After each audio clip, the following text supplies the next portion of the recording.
Ooh, AMC is up to $17.85, guys. Hey, listen, I want to order this. How do I buy some stocks on AMC? Where do I go? Where do I go to buy some stocks? Who do you guys use for your day trading? No, fuck you. Just so you know, Drinkin Bros as a company bought $5,000 worth of this stock this morning. Dakota, if you just want to give me something, I'll handle it. Yeah. Okay. No, where did y'all buy it at? I don't know. Ross handles all that stuff for us. All right, I'm gonna buy it. It's probably Stock like, Trader. Yeah, Ross, who are you using to buy stocks?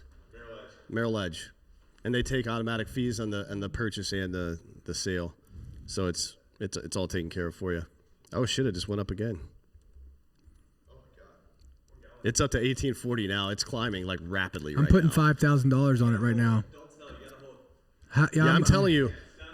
I'm gonna hold it, guys. Just to go through this for those of you who don't. I'm gonna buy it right now. For those of you who don't know what's going on, what about Cinemark, Jessica? That's a good question. Guys, so Cinemark has already been funded, and if they have any future issues, they'll be all right, I think, because of the funding they received. But also,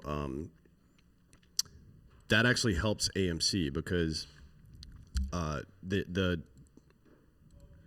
stock market is not going to allow a de facto monopoly, and AMC and Cinemark are the two only viable ones left right now. So even if AMC doesn't get a big boon from this stock price increase, which they should, right? They'll be able to get a big boon from this. And you could expect their CEOs and C-level guys that own a lot of the stock to fucking dump it afterwards and get golden parachutes and leave because they're afraid about the future of the industry. So it may tank at that point, but it won't tank until they get the federal bailout that is probably going to come sometime in the fall. Because again, Cinemark has been funded, and now you can't allow AMC to fail.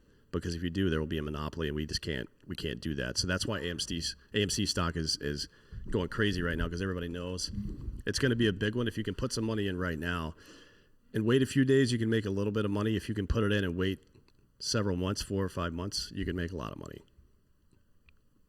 Why don't we use and promote more cannabis? I don't know if I could use more. Jesus Christ, dude. I mean, how much fucking weed am I expected to smoke here? It's what this is right here, brother. Yeah, I mean, I'm on it all day. I wish you'd smoke a little more. Excuse me. Do I have money in bud? I wouldn't discuss that in public if I did, because it's still federally illegal, and IRS and such, and anything like that I wouldn't put in an FDIC bank anyways. It would be in crypto. So if you're gonna invest in weed right now, I would recommend doing it through crypto, by the way. Otherwise, you're subject to getting your butt reamed out by the government. The government. Yeah, so anyways, are you over there buying stock? I'm trying to. Take your time. I can't figure out how to do it. We're still at the very beginning of the fucking push right now. I can't figure out how to do it. It's fine. Yeah, I know he's talking about weed stocks, Ryan Walker. What I'm saying is, if you're going to buy interest in any kind of weed-related stuff that's traded like that, you're definitely going to want to use crypto. So I need an online brokerage account. They can track crypto all they want, but they can't fucking. Ultimately they have to be able to tie that user ID from the blockchain back to you, and the only way they can do that is if they have a subpoena that you actually agree to, where you put you type in your fucking password and de-encrypt that file for them to see that. Otherwise, they will never fucking see that shit. I mean, the forensic accountants at the FBI are pretty good at looking at transactions that are associated with one specific crypto account, and then looking at transactions that happen through your personal bank. So if you're taking out $50,000 in crypto and then putting $50,000 in your bank that same day, yeah, you're probably going to get caught. Yeah. And I'm not telling you to break the law. I'm just saying, with weed right now, because there's no federal legislation on it, it's a gray area. So you got to be careful with where you put your money. That's why none of those weed stores. That's why you pay cash when you go to a dispensary, or you used to. In California, you don't anymore, but in most places, you still pay cash in a dispensary. That's the reason. A lot of people early on were trading in their cash for precious gems, diamonds, things like that. Technically, that's illegal.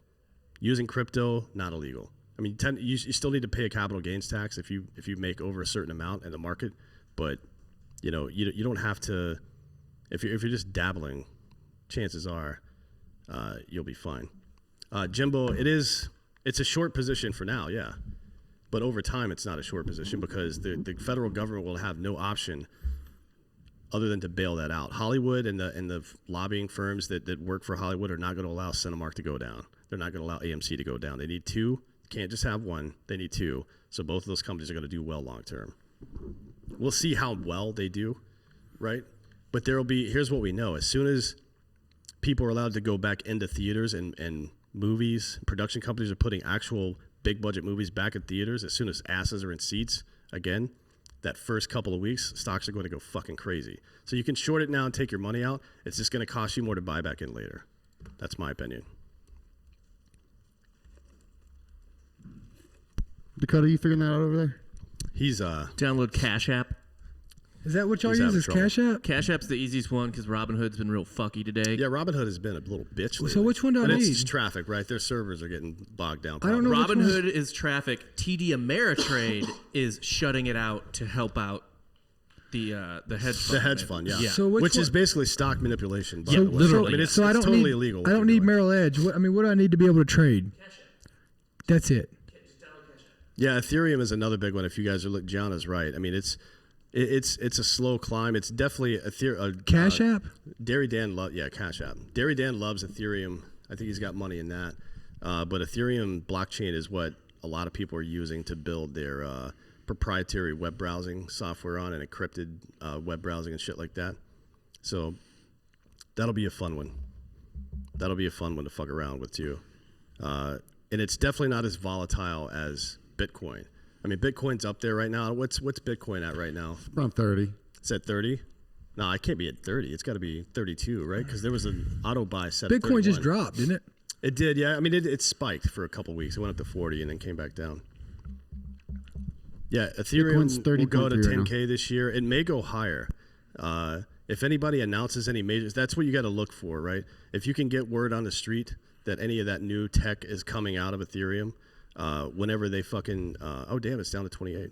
If you get word on the street that any of that new tech, new web browsers or web hosts or anything like that built on the Ethereum blockchain are happening within the next 3 months, you can buy in early. As soon as that information comes out, you got a good 3-day period of solid growth, and you could sell that shit off.